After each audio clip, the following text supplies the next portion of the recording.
स्वागत है दोस्तों आप लोगों का आपके अपने यूट्यूब चैनल हिंदी मंथन पर। मैं रंजय सिंह आप लोगों का तहे दिल से स्वागत, अभिनंदन और वंदन करता हूँ। जैसा कि इसके पहले हम लोग ढेर सारे प्रश्न पत्रों को सॉल्व कर चुके हैं, उसी श्रृंखला में हम लोग आज नए पेपर सेट के साथ यहाँ पर उपस्थित हुए हैं। आज हम लोग तत्सम तद्भव शब्दों पर विशेष रूप से चर्चा करेंगे। आइए देखते हैं इसमें जो पहला प्रश्न दिया गया है वो पहला प्रश्न क्या है। पहला प्रश्न दिया गया है कि निम्नलिखित में से कौन सा शब्द तत्सम नहीं है। क्या तत्सम नहीं है? तो ध्यान से समझेंगे हम, क्योंकि तत्सम तद्भव वाली क्लास इसके पहले मैंने अपलोड कर रखी है। अगर आपने नहीं देखा है तो सबसे पहले उसे देखें और फिर इस पेपर सेट को सॉल्व करने की कोशिश करें। आपको बहुत अच्छे से चीज़ें समझ में आएंगी। ठीक है, आपको पहचानना है इसमें कौन सा तत्सम है और कौन सा तत्सम नहीं है। आपको इसमें बताना क्या है कि कौन सा शब्द तत्सम नहीं है। तो मैंने इसका एक नियम आपको बताया था। देखिए इसमें समझ पा रहे होंगे जो शब्द दिए गए, ध्यान से आप उनको देखें। देखिए ये क्या दिया गया है? प्रतीत दिया गया है, ये प्रतिबिंब दिया गया है, और ये प्रतिमान दिया गया, और ये क्या दिया गया है? प्रतीत दिया गया है। मैंने आपको नियम बताया था कि यदि किसी भी शब्द के साथ में पदेनरा या फिर रेफरा का प्रयोग कर दिया जाता है तो वो जो शब्द होता है वो तत्सम हो जाता है। अब आप यहाँ पर देख पा रहे हैं पदेनरा का प्रयोग हुआ है, यहाँ पर देख पा रहे हैं पदेनरा का प्रयोग हुआ है, और यहाँ पर भी देखिए पदेनरा का प्रयोग किया गया है। लेकिन जो प्रतीत शब्द दिया गया इसमें पदेनरा का प्रयोग ना करते हुए पूर्ण रा का प्रयोग किया गया है। इसलिए इसमें आपका जो ऑप्शन नंबर ए दिया गया है ये इसमें क्या है? तो यही आपका तत्सम नहीं है। ठीक है, यही तत्सम नहीं है। से सारे के सारे शब्द जो हैं वो क्या हैं? आपके तत्सम हैं। ठीक है, बात समझ में आ गया? देखिए अगला प्रश्न दिया गया है कि निम्नलिखित में से कौन सा शब्द तद्भव है। कौन सा शब्द तद्भव है? तो देखिए इसमें शब्द आप देख पा रहे होंगे, उल्लास शब्द देख रहे हैं। ठीक है, उल्लास। देखिए इसमें उल्लास शब्द जो है ये आपका तत्सम ही है। उल्लास माने प्रसन्नता होता है। यहाँ पर उच्छ्वास जो देख पा रहे हैं इसमें संधि का नियम मैंने आपको बताया। जितने भी संधियुक्त पद जो होते हैं वो तत्सम होते हैं, और उच्छ्वास का संधि विच्छेद क्या होता है? उत प्लस श्वास होता है। इसमें व्यंजन संधि है, तो जो संधियुक्त पद होते हैं वो तत्सम होते हैं। अर्थात ये तत्सम है और ये भी तत्सम है। ये तत्सम क्यों है? संधि की वजह से तत्सम शब्द है। और देखिए मैंने आपको ये भी बताया था कि यदि किसी भी शब्द के साथ में अनुस्वार और विसर्ग का प्रयोग कर दिया जाता है तो ऐसे भी 95% शब्द जो होते हैं वो क्या होते हैं? तत्सम होते हैं। तो देखिए यहाँ पर आपके विसर्ग का प्रयोग किया गया है, तो ये विसर्ग के प्रयोग के कारण, ये उच्छ्वास संधि के नियम के कारण, और ये द्वित्व में मैंने आपको बताया था द्वित्व में 80% शब्द तद्भव होते हैं, लेकिन 20% शब्द जो आते हैं वो क्या होते हैं? तत्सम होते हैं। तो ध्यान रखना इसमें उल्लास ये द्वित्व का तो है, लेकिन फिर भी ये शब्द क्या है? तत्सम है। ये भी तत्सम है, ये भी तत्सम है, और ये भी तत्सम। कारण समझ में आ रहा होगा कि तत्सम क्यों है। मैंने पहले वाले में आपको बताया कि ये तत्सम क्यों है, किसमें इसमें पदेन रहा है। ये तत्सम क्यों है? क्योंकि ये पदेन रहा है। ये तत्सम क्यों है? क्योंकि इसमें पदेन रहा है। लेकिन इसमें पदेन रहा का प्रयोग नहीं किया गया, इसलिए ये शब्द क्या हो गया? तद्भव। इसमें राइट आंसर जो हो गया वो ऑप्शन नंबर ए वाला हो गया था। और यहाँ आप समझ पा रहे हैं, पहले आप समझिए क्यों तत्सम ये हो रहा है या फिर ये क्यों तद्भव हो रहा है। पहले ये कारण जानिए आप। अब देखो ये तत्सम क्यों हो रहा है? द्वित्व व्यंजन वर्ण की वजह से। ठीक है, ये तत्सम क्यों हो रहा है? तो संधि के नियम के कारण। जिन शब्दों में संधियाँ होती वो सारे के सारे शब्द क्या होते हैं? तत्सम होते हैं। और यहाँ पर ये विसर्ग बिंदु का प्रयोग किया गया है, इसलिए ये शब्द भी क्या है? तत्सम है। लेकिन आप यहाँ पर देख पा रहे होंगे, ये जो आप देख पा रहे हैं ये उजास, ये जो है ये तत्सम नहीं है।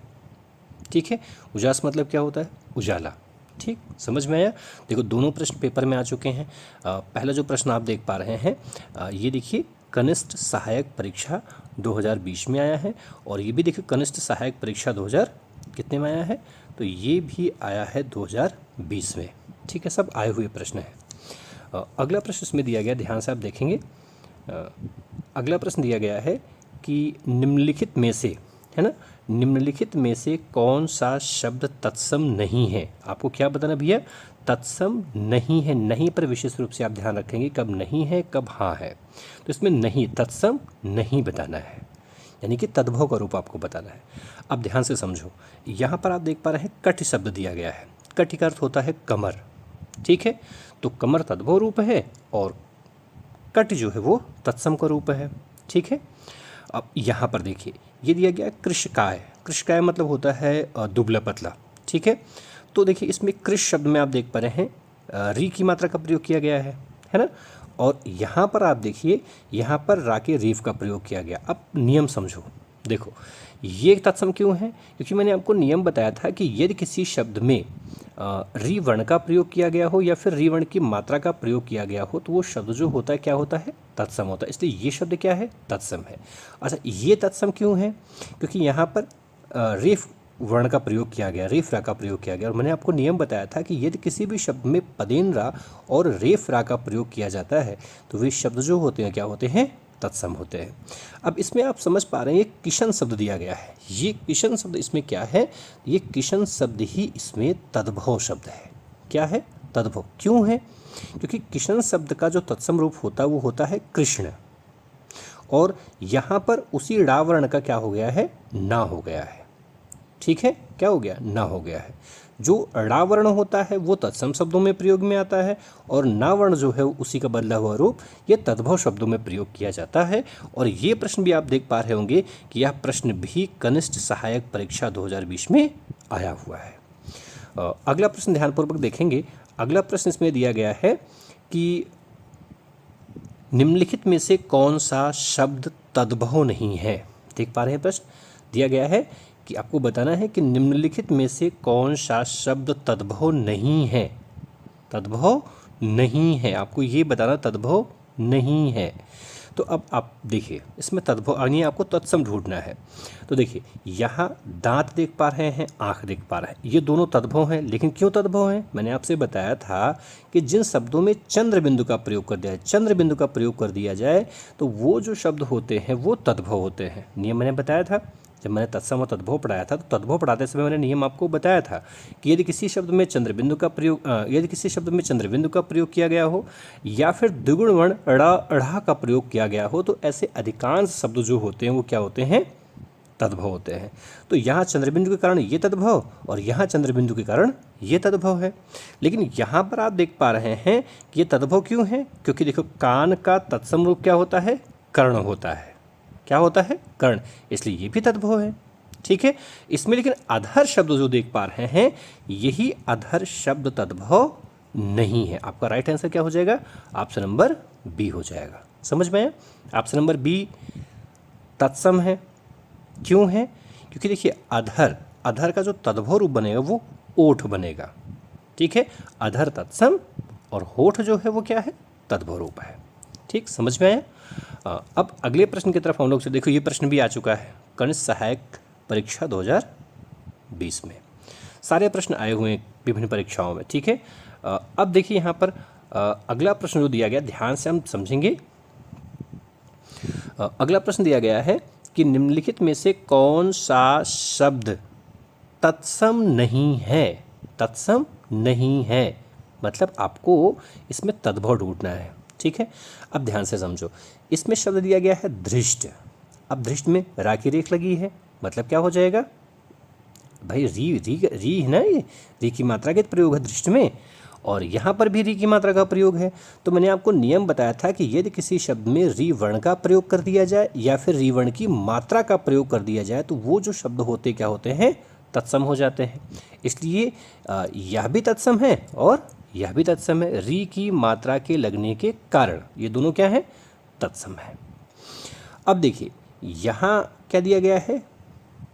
पानिप, और यहाँ पर क्या दिया गया है? पंक। आपको पता है कि पंक का क्या अर्थ होता है? पंक का अर्थ होता है कीचड़। पंक तत्सम है और कीचड़ शब्द में बिंदी लग जाती है, द्विगुण वर्ण का प्रयोग हो जाता है, इसलिए वो शब्द क्या बन जाता है? तद्भव बन जाता है। पंक माने कीचड़, कीचड़ तद्भव और पंक तत्सम है। अब आप समझ पा रहे होंगे कि इसमें आपका राइट आंसर क्या होना है। तो राइट आंसर आपका जो हो जाएगा वो ऑप्शन नंबर सी हो जाएगा। समझ में आया? और ये भी देखो आया हुआ ये प्रश्न है। अगला प्रश्न दिया गया, ध्यानपूर्वक समझेंगे कि निम्नलिखित में से कौन सा शब्द तत्सम नहीं है? तत्सम नहीं है। देखिए, गायक, शावक, नायक, उपखान। आपको पता है, मैंने नियम आपको बताया था कि यदि किसी शब्द में संधि की स्थिति उत्पन्न हो रही है तो वो शब्द जो होता है वो क्या होता है भैया? तत्सम होता है। और गायक ये अयात संधि का उदाहरण है, शावक अयात संधि का उदाहरण है, और नायक अयात संधि का उदाहरण है। और जिन भी शब्दों में संधियाँ होती हैं वो तत्सम होते हैं, और जिनमें संधियाँ नहीं होती हैं वो तद्भव की स्थिति पाई जाती है। अर्थात समझ पा रहे हैं कि उपखान में ये उपसर्ग लगा हुआ है और इसमें संधि की स्थिति नहीं उत्पन्न हो रही है, इसलिए ये शब्द क्या होगा? आपका तद्भव हो जाएगा। ठीक है, आपका राइट आंसर हो जाएगा, ऑप्शन नंबर डी हो जाएगा। बात समझ में आ गया? देखो अगला प्रश्न, देखिए जब आप प्रश्नों को समझते हुए सॉल्व करेंगे तो कभी प्रश्न गलत हो नहीं सकता। आप नियमों को ध्यान में रखिए, नियमों को ध्यान में रखिए। और नियमों को ध्यान में आप तभी रख सकते हैं जब आपने नियमों को पढ़ा हो। मैंने नियम बहुत विस्तार से आपको पढ़ाया है, तो निवेदन है कि आप पहले उन नियमों को अच्छे से पढ़ लें और फिर उसके बाद इस पेपर को सॉल्व करें। देखो अगला नियम दिया गया, हालांकि नियम मैं बोल भी रहा हूँ, आप चाहे तो अगर अपने बगल में आपने नोटबुक रखी है तो उसमें आप नोट भी करते चलें। दिया गया है कि निम्नलिखित में से कौन सा शब्द तद्भव नहीं है? तद्भव नहीं है। अब देखो यहाँ पर दिया गया है उपज, यहाँ पर दिया गया है तद्भव, यहाँ पर दिया गया है उपला, और यहाँ पर क्या दिया गया है? उबाल। ठीक है, अब देखो इसमें आपको क्या बताना? तद्भव नहीं है, मतलब तद्भव नहीं है का मतलब आपको तत्सम शब्द बताना है। और एकदम स्पष्ट है कि इसमें जो तद्भव शब्द लिखा गया है, क्या लिखा गया है? ये जो तद्भव शब्द लिखा गया है ये तत्सम है। अच्छा, ये तत्सम है तो क्यों है? कारण समझ लो। क्योंकि तद्भव शब्द में संधि की स्थिति उत्पन्न होती है। तद्भव शब्द का संधि विच्छेद होता है तत् धन शम, पहले का परिवर्तन तीसरे में। ठीक है, ये व्यंजन संधि का उदाहरण है, और व्यंजन संधि होने की वजह से ये शब्द क्या है? तत्सम। क्योंकि नियम आपको पता होगा कि जिन भी शब्दों में संधि की स्थितियां उत्पन्न होती है वह शब्द जो होता है वो क्या होता है? तत्सम होता है। समझ में आया? अगला देखते हैं। दिया गया है कि निम्नलिखित में से कौन सा शब्द तत्सम नहीं है? तत्सम नहीं है मतलब आपको तद्भव ढूंढना है। ठीक, अब देखो इसमें दिया गया है उर्वरक, ये दिया गया है कोंकण, ये दिया गया है उलझन, और ये वाला क्या है? कोण। अब समझो, यहाँ पर रा की रेख का प्रयोग है इसलिए ये शब्द क्या है? तत्सम है। यहाँ पर णा का प्रयोग किया गया है ना, इसलिए ये भी तत्सम है। और इसमें भी णा का प्रयोग किया गया है इसलिए ये भी शब्द क्या है? तत्सम। मैंने आपको बताया था कि यदि किसी शब्द में री वर्ण का प्रयोग, री वर्ण की मात्रा का प्रयोग, ड़ा वर्ण का प्रयोग, छ त्र ज्ञा स्रा का प्रयोग, अनुस्वार का प्रयोग या फिर विसर्ग का प्रयोग कर दिया जाता है तो ऐसे 95% शब्द जो होते हैं वो क्या होते हैं? तत्सम। अब ध्यान से समझना तत्सम कौन सा है और है तो फिर क्यों है।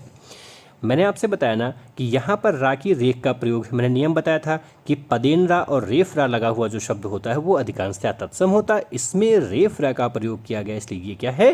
तत्सम है। और यहाँ पर णा का प्रयोग किया गया इसलिए ये भी तत्सम है। यहाँ पर भी ड़ा वर्ण का प्रयोग किया गया इसलिए ये भी क्या है? तत्सम है। लेकिन उलझन शब्द जो दिया गया भैया, ये शब्द आप देख पा रहे होंगे ये क्या है? तद्भव है। ठीक है, आया समझ में? देखिए अगला प्रश्न ध्यान से हम देखेंगे। अगला प्रश्न दिया गया भैया, यहाँ पर दिया गया है कि निम्नलिखित में से कौन सा शब्द तत्सम नहीं है। आपको क्या बताना है कि निम्नलिखित में से कौन सा शब्द तत्सम नहीं है। ठीक है, यानी आपको तद्भव का रूप बताना है। तो देखो इसमें दिया गया है चैत, इसमें दिया गया है ज्येष्ठ, इसमें दिया गया है आषाढ़ और इसमें दिया गया है फागुन। समझ में आया? अब ध्यान से समझेंगे हम। अब आपको पता है, पहले समझो क्यों हो रहा है। देखो ये ज्येष्ठ आपको पता है इसमें संयुक्त ध्वनि का प्रयोग किया गया है, और मैंने नियम आपको बताया था कि यदि किसी शब्द में संयुक्त ध्वनि और संपृक्त ध्वनि का प्रयोग किया गया हो तो वो शब्द जो होता है वो क्या होता है, तत्सम होता है, यानी ये तत्सम हो गया। अब फाल्गुन में आप देख पा रहे हैं इसमें संपृक्त ध्वनि का प्रयोग किया गया, और मैंने संपृक्त ध्वनि वाले शब्द को भी क्या बताया था, तत्सम बताया था, इसलिए ये भी तत्सम और ये भी तत्सम हो गया। ठीक है, दोनों तत्सम हो गए। अब यहाँ की बात करो, देखो ये अपवाद का शब्द है, नियम भी ये अपवाद भी दोनों चीज़ें समझते हैं। देखिए मैंने आपको बताया था कि अगर जिसमें द्विगुण वर्ण का प्रयोग किया जाता है वो तद्भव होता है, तो इसकी वजह से आपके दिमाग पर तद्भव आ सकता है, लेकिन ये अपवाद है। ठीक है, यहाँ पे मूल वर्ण जो है वो ये मूर्धन्य षा है। मैंने आपसे बताया था कि दंत सा का प्रयोग जो होता है वो अधिकांशतः तद्भव शब्दों में होता है, लेकिन मूर्धन्य षा, तालव्य षा और श्रावण का जो प्रयोग होता है वो तत्सम शब्दों में किया जाता है, इसलिए ये शब्द भी तत्सम है, ये भी तत्सम है, ये भी तत्सम है, लेकिन ये तत्सम नहीं है, ये तद्भव रूप है। ठीक है, क्या है, तद्भव रूप है, क्योंकि चैत का जो तत्सम रूप होता है वो क्या होता है, चैत्र। क्या होता है, चैत्र, और त्रा का ही परिवर्तन तो ता में होता है, तो चैत्र शब्द जो बनेगा वो तत्सम बनेगा, और जो चैत शब्द होगा वो तद्भव हो जाएगा। यहाँ तक की बात समझ में आ गई। चलिए आगे के प्रश्नों को हम सॉल्व करते हैं। आगे दिया गया है प्रश्न, ध्यान रखेंगे, ये देखते ध्यान से।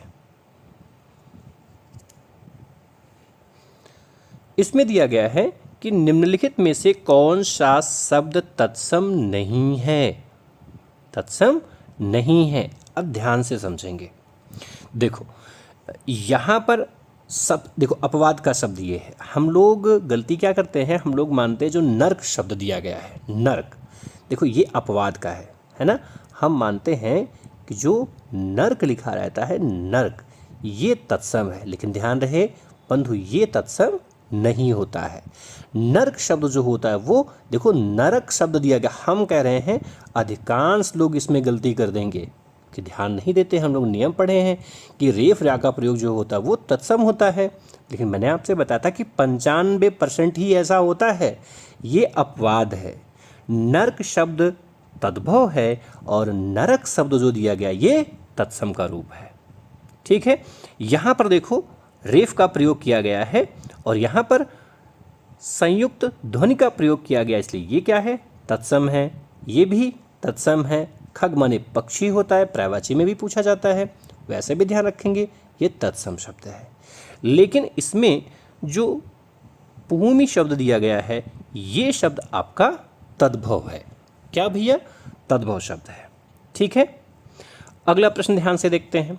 अगला प्रश्न दिया गया है कि निम्नलिखित में, ध्यान से समझेंगे क्या दिया गया भैया, दिया गया है कि निम्नलिखित में से कौन सा शब्द तत्सम नहीं है, तत्सम नहीं है।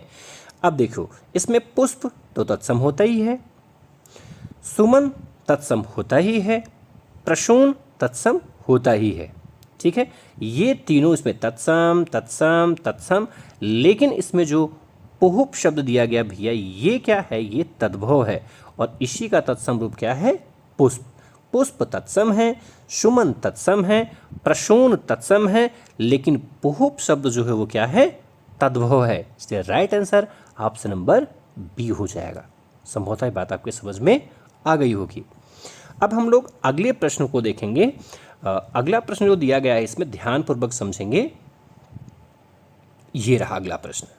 अगला प्रश्न दिया गया है कि निम्नलिखित में से कौन सा शब्द तत्सम नहीं है, तत्सम नहीं है। तो देखिए इसमें दिया गया है नेह, नग्न, क्षमा और नख, एकदम स्पष्ट है। देखो नेह का अर्थ होता है प्रेम, और नेह शब्द है तद्भव, और प्रेम शब्द जो लिखा जाता है ध्यान से समझेंगे, नेह का अर्थ क्या होता है, प्रेम, और ये जो प्रेम शब्द लिखा गया है इसमें आप देख पा रहे होंगे कि इस प्रेम में ये क्या है, ये पदिंद्रा का प्रयोग है, इसलिए ये तत्सम है, और ये शब्द क्या है, इसमें तद्भव दिया गया है। शेष को भी समझते हैं। नग्न अगर तत्सम है तो क्यों है, नग्न माने नंगा होता है, है ना। अब इसमें देखिए, इसमें गा आधा है और ना पूरा है, अर्थात इसमें संपृक्त ध्वनि का प्रयोग किया गया है, इसलिए ये तत्सम है। इसमें नख माने होता है नाखून, ये तद्भव शब्द है क्योंकि इसका तत्सम बन रहा है ना। अब ये तत्सम है, इसका तद्भव रूप क्या बन रहा है, नाखून बन रहा है। तो नाखून तद्भव और नख तत्सम है। ठीक है।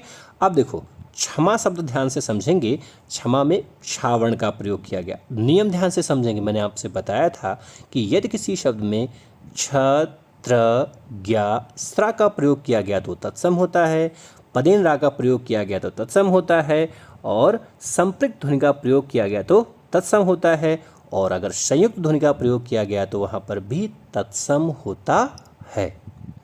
ठीक, बात समझ में आ गई। अब अगला प्रश्न देखेंगे।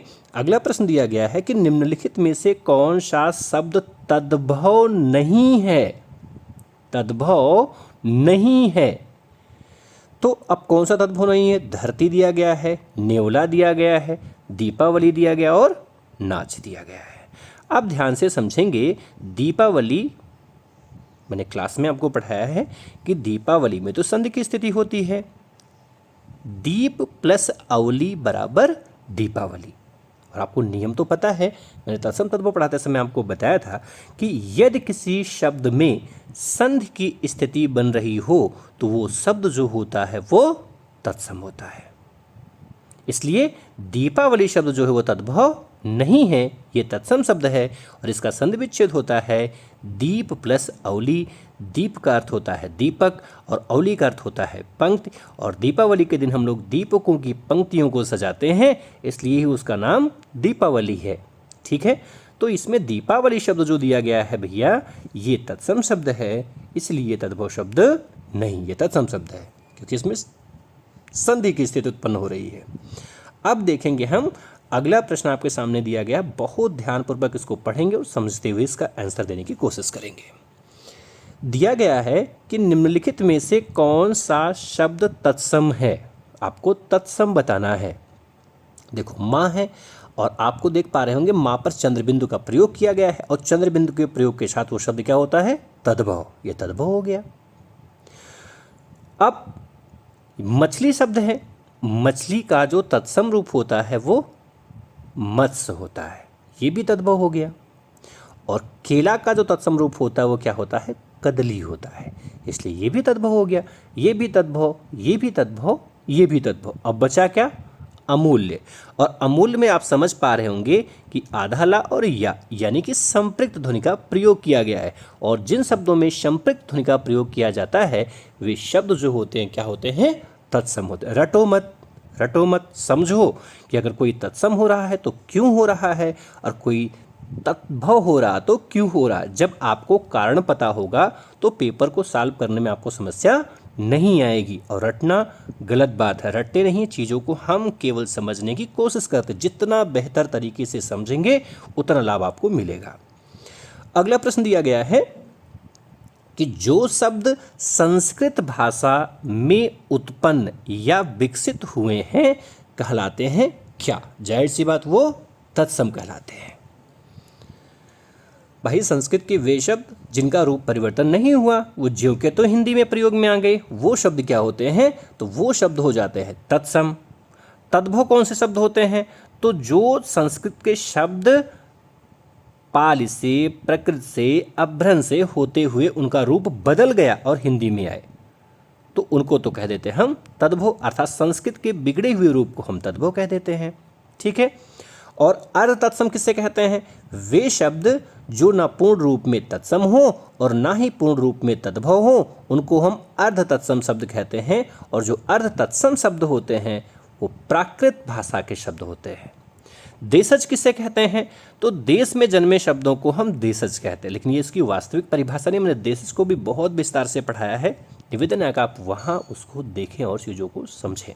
ध्यान रहे, जिन शब्दों की उत्पत्ति के प्रमाणिक साक्ष्य उपलब्ध ना हो कि वो किस भाषा से आए हुए हैं, उन सभी शब्दों को हम देशज शब्द कहते हैं।